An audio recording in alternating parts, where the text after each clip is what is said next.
Avant de commencer, on vous annonce que la boutique en ligne est officiellement ouverte, donc vous pouvez dès maintenant aller commander vos kits pour démarrage d'îlots de biodiversité. Simplement visiter le www.lepaniercollégial.com. Il va être inscrit juste en dessous ici. C'est bizarre de faire ça. Puis cliquez sur Jardin Poligny pour pouvoir aller visiter la boutique.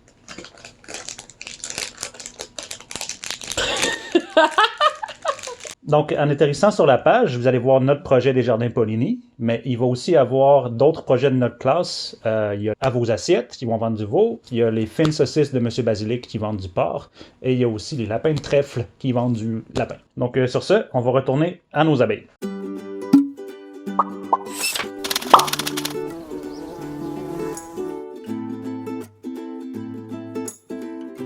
Les abeilles solitaires, c'est des abeilles sauvages qui sont habituellement natives du Québec. Je suis curé de cette vidéo-là. J'en vais. Ah, beaucoup mieux.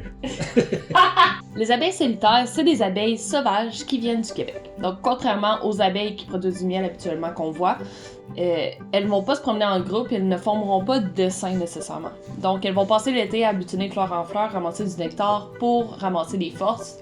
Puis à la fin de l'été, elles vont pondre leurs œufs pour préparer la prochaine génération pour l'année d'après. Donc, plusieurs de ces espèces-là vont pondre directement dans le sol. Sauf qu'il y a quelques espèces comme l'abeille maçonne, l'abeille charpentière, l'abeille coupe-feuille, que eux, qu'est-ce qu'ils vont faire? C'est pondre dans des petites crevasses d'arbres morts, des crevasses qui ont été creusées par d'autres insectes, etc. L'abeille va aller dans la crevasse, elle va pondre à partir du fond quelques femelles, 3-4 femelles, qu'elle va séparer avec des petites membranes, qu'elle va construire elle-même à l'aide de sa salive et des matériaux qu'elle a autour, là, ça peut être du bois, ça peut être de l'argile, des choses comme ça.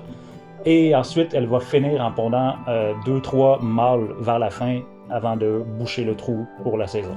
Les œufs vont passer l'hiver dans leur petit nid, puis au printemps, elles vont émerger puis vont reprendre leur travail de pollinisateur.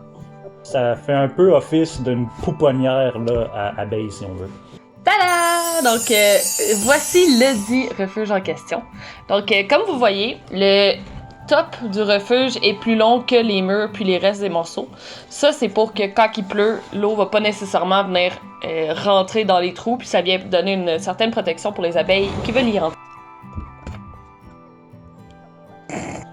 Donc, on a inclus plusieurs matériaux différents dans le refuge, ainsi que différents diamètres de trous, pour que l'abeille puisse elle-même choisir lequel lui convient le mieux. C'est important de comprendre que les trous vont pas jusqu'au fond, comme ça c'est déjà bouché jusqu'ici environ, comme ça il n'y a pas d'accès à l'arrière pour les parasites. Donc une chose à prendre en considération aussi, c'est le diamètre plutôt des trous.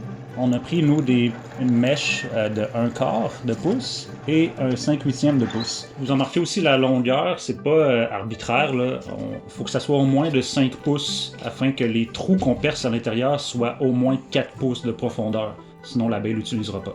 La mèche qu'on utilise pour faire ces trous-là s'appelle une mèche brade, en fait.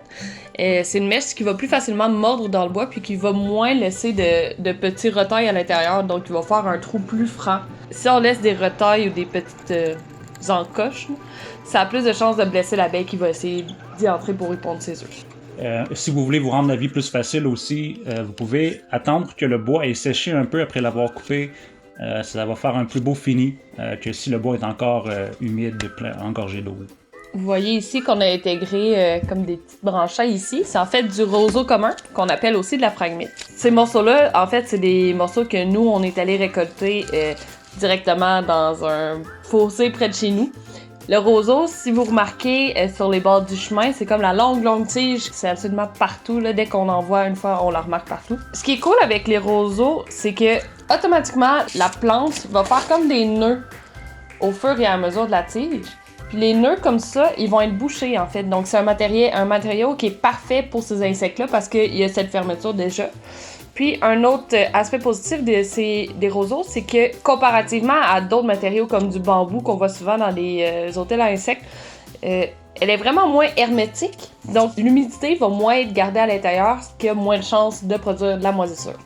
Donc, si vous vous demandez si c'est une mauvaise chose peut-être de cueillir ça, est-ce que c'est renouvelable, etc., c'est absolument pas une mauvaise chose de cueillir ça, puisque c'est une plante extrêmement invasive ici au Québec qui a été introduite.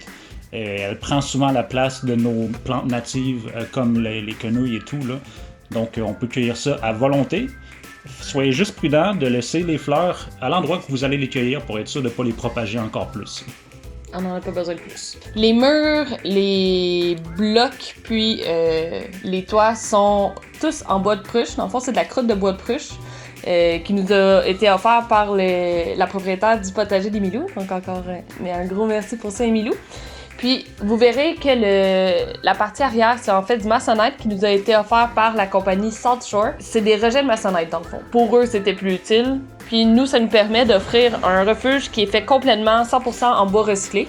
Puis tous les refuges ont été faits à la main par nous-mêmes ici présents. Donc chaque personne va avoir son propre refuge à individualiser. Puis à la différence de beaucoup de refuges qu'on peut retrouver sur le marché, c'est un refuge qui donne un air plus champêtre nécessairement. Puis on s'assure aussi que tout ce qu'on met à l'intérieur est bon pour le bien-être des abeilles qui vont y loger. Donc pour l'installation, nous, on suggère, si vous avez l'option, de l'installer face au sud ou à l'est pour profiter un peu du réchauffement du soleil le matin. Donc on doit aussi l'installer à une hauteur d'environ 3 à 6 pieds du sol. Il faut aussi s'assurer qu'il soit vraiment installé solidement pour éviter que le vent le déplace trop et que ça vienne déranger, même faire tomber les morceaux. Mais comme nous, la base est en bois de pruche, c'est très lourd, ça devrait pas vraiment être une problématique commune. Donc, dans le fond, on veut traiter nos refuges un peu comme on traiterait un hôtel. Est-ce qu'on irait dans un hôtel où ils font jamais le ménage des chambres? Pas full. Donc, c'est la même affaire pour les abeilles.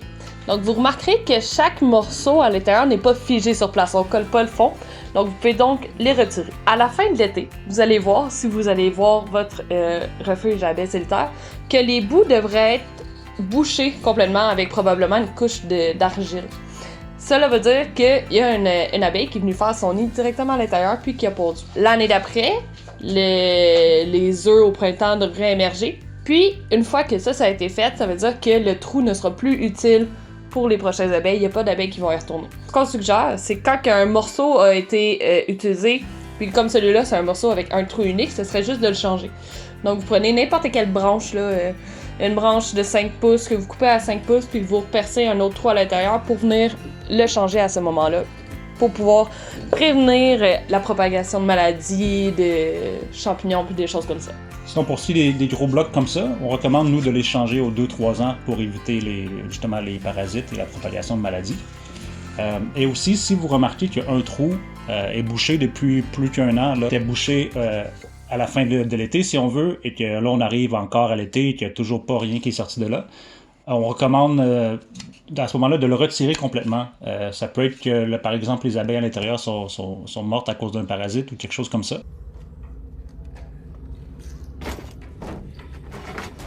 Donc on le retire, on le jette, on peut le composter, même si vous voulez être sûr à 100% de ne pas propager des parasites, vous pouvez le brûler dans votre feu. Là. Donc c'est cool parce qu'au final, vous pouvez toujours faire ça en termes d'activités éducatives avec les enfants, par exemple, de comment prendre soin du refuge à insectes, de parler un peu de l'importance des pollinisateurs. Donc c'est une pierre deux coups au niveau de la sensibilisation puis de l'activité ludique.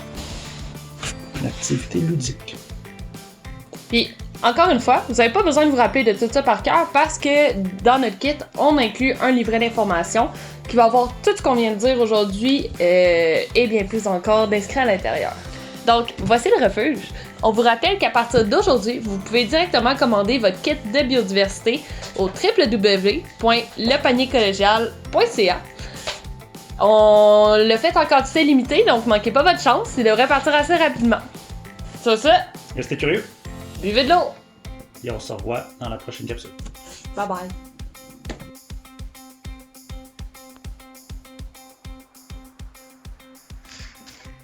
Fuck off!